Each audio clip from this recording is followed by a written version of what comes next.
Dikatakan dalam hadis kalau air liurnya anjing mengenai kita, maka dibersihkan tata caranya berbeda dengan najis biasa. Karena najisnya berat. Najisnya itu dicuci 7 kali dengan air, salah satu diantaranya dengan tanah. Ya, baru suci. Dengan spesifikasi, ya, bukan cuma sekedar buruan dari binatang anjing. Dari binatang anjing yang sudah terlatih, binatang anjing yang sudah diajarkan. Kalau kita berburu dengan anjing pemburu, insya Allah salah satu hal yang diperbolehkan. Bahkan buruannya itu halal insya Allah. Selama sesuai dengan syaratnya, tentu kita lepas dengan membaca bismillah. Ya. Nah dari sini ya bisa kita ketahui bahwa bagaimana cara muamalah kita dengan anjing. Ya, di sisi lain ada najisnya, di sisi lain kita diperbolehkan.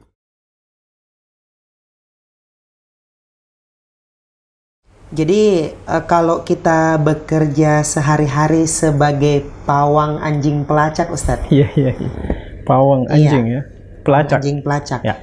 Tentu kan tugasnya untuk mengawasi barang-barang terlarang, di mana setiap harinya kemungkinan besar ya kita memelihara dan melatih anjing, Ustadz. Ya.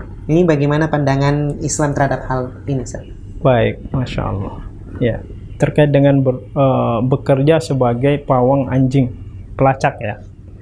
Baik, perlu kita ketahui bahwa di antara binatang yang punya karakteristik kami kira cukup mengagumkan lah, istimewa ya, adalah anjing ya. Kenapa demikian?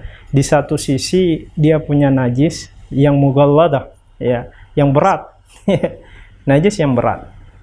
Dikatakan dalam hadis kalau air liurnya anjing mengenai kita, maka dibersihkan tata caranya berbeda dengan najis biasa.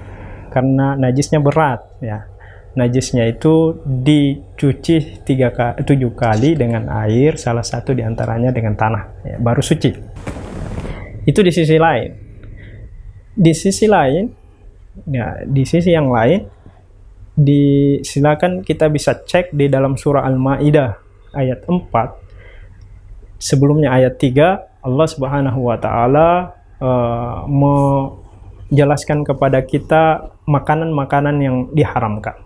Ya, hurrimat alaikumul maita waddama walahmal khinzir wadam walahmal khinzir wa ma uhilla bi ligairillah bi, dan seterusnya ya. Allah Subhanahu wa taala mengatakan diharamkan bagi kalian untuk memakan hal-hal yang diharamkan seperti darah, daging babi, dan semua yang disembelih selain Allah ya.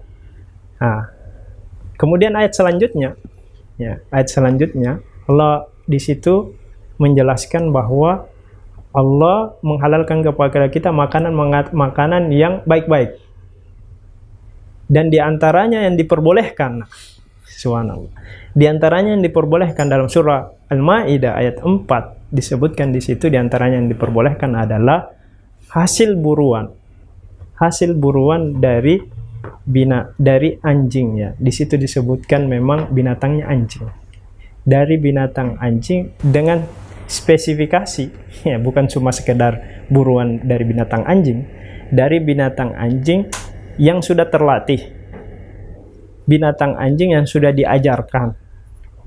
Kalau kita berburu dengan anjing pemburu, ya, insya Allah salah satu hal yang diperbolehkan.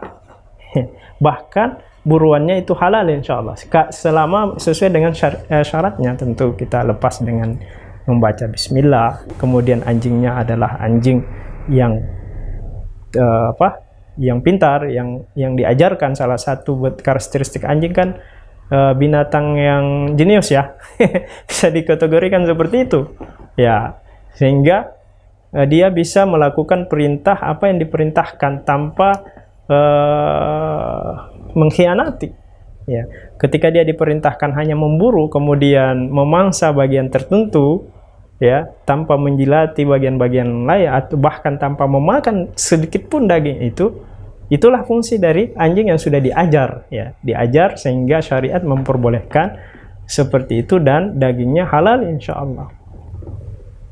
Nah dari sini ya bisa kita ketahui bahwa bagaimana cara muamalah kita dengan anjing. Ya, di sisi lain ada najisnya, di sisi lain kita diperbolehkan, ya, diperbolehkan untuk kemudian menjadikannya sebagai alat, ya, untuk berburu. Ya, tentu sebelumnya harus melalui proses pembelajaran, latihan dan seterusnya. Ya, ini ada isyarat bahwa seorang boleh bermuamalah dengan anjing, ya, selama tadi dia menjaga dawabitnya, ya, batasan-batasannya, ya, tidak sebebas mungkin, ya, sampai kemudian tidak memperhatikan najis yang berat itu, ya. Jadi insya Allah dari ayat surah Al-Maidah tadi ini tersirat di situ bolehnya kita bermuamalah dengan anjing, ya, tetapi tentu kita memperhatikan, apalagi kalau kita latih dia, ajarkan kepadanya, bermuamalah kepadanya, insya Allah sesuatu hal yang diperbolehkan, kecuali dikatakan dalam hadis mungkin sampai dipelihara di dalam rumah, itu yang terlarang, ya. Tapi kalau kemudian di kebun, menjaga kebun, atau kemudian anjing pelacak, saya kira nggak ada hal yang sesuatu hal yang bertentangan, ya. Paling yang bermasalah di situ adalah bagaimana kehati-hatian kita dengan najisnya, ya, dengan najisnya. Wallahu a'lam.